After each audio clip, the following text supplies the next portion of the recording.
প্রধান অতিথি হিসেবে উপস্থিত আছেন প্রফেসর শেখ বেনজির আহমেদ, অধ্যক্ষ বেনজির আহমেদ, সরকারি মহিলা কলেজ।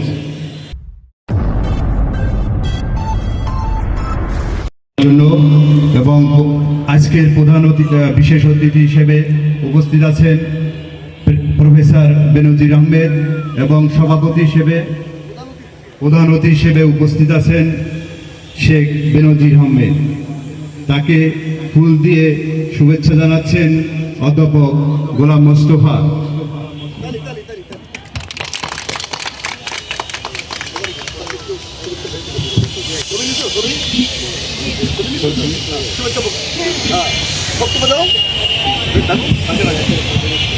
সম্মানিত উপস্থিতি, সকলের অবগতির জন্য জানাচ্ছি অগ্নিবীণা শিল্প সাহিত্য সংগঠনের আজকের সম্মানিত সভাপতি, অগ্নিবীণা শিল্প সাহিত্য সংগঠনের সম্মানিত সভাপতি অধ্যাপক গোলাম মোস্তফা, বিশিষ্ট শিক্ষা অনুরাগী, এবং প্রধান অতিথি হিসেবে উপস্থিত আছেন প্রফেসর শেখ বেনজির আহমেদ, অধ্যক্ষ বেনজির আহমেদ, সরকারি মহিলা কলেজ। এবং আরও উপস্থিত আছেন মোস্তফা জামান, বৈশাখী টেলিভিশনের জেলা প্রতিনিধি। তাকে চমৎকার আয়োজন। আমাদের এই সাহিত্য সংগঠনগুলি অনাড়ম্বর পরিবেশে আমরা উপস্থাপন করে থাকি।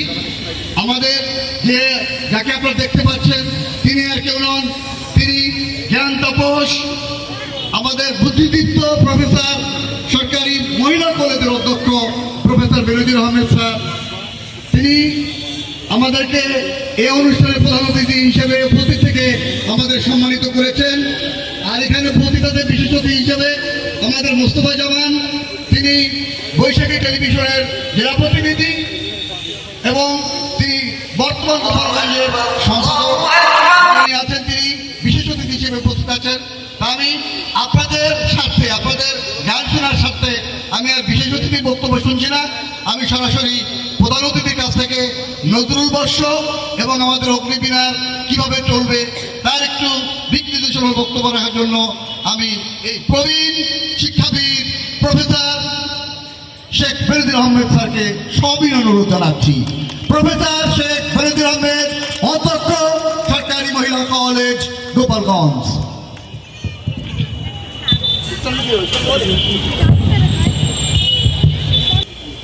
সত্যকে আজ হত্যা করে অত্যাচারী খাড়ায় নাই করে কেউ সত্যের সাধক বুক খুলে আজ দাঁড়ায়। যেহেতু নজরুলের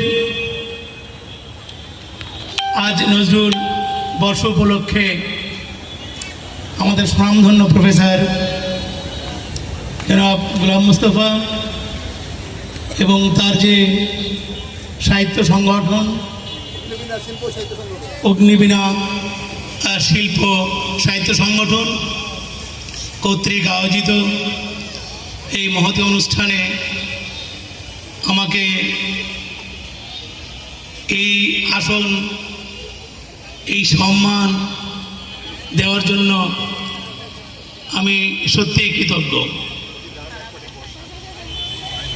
নজরুল, আমি যেহেতু এটা একটা গানের আসর, তো গান হচ্ছে সবচেয়ে মিষ্টি জিনিস, সাহিত্যের ভিতরে সবচেয়ে সুন্দর এবং হৃদয়ের কাছাকাছি যে জিনিসটা সেটা হচ্ছে গান। তো যারা গান শুনে অভ্যস্ত সেখানে বক্তৃতা ভালো লাগবে না, এই জন্য আমি বক্তৃতা দেব না। আপনারা যার যে মানুষটাকে নিয়ে আসছে বর্ষ উদযাপন হতে যাচ্ছে, আমি দুই একটি কথা বলি। নজরুল একটা যে সাম্যের কবি, তিনি একজন মানবতার কবি, আমি সাম্যের কবি। অর্থাৎ তিনি যে বলেছেন গাহি সাম্যের গান, এই যে গাহি সাম্যের গান, মানুষের চেয়ে নাই নহে কিছু মহিয়ান, এই যে তার যে মানুষ, এই মানুষকে আমরা বিভেদ করেছি, বিশেষ করে বাংলাদেশের প্রেক্ষাপটে হিন্দু এবং মুসলমান। নজরুলের একটা কথা আমি আপনাদেরকে বোঝাতে চাই, যারা সাম্যের দাবি করেন, যারা নিজেকে বুদ্ধিদীপ্ত অবস্থায় রাখতে চান,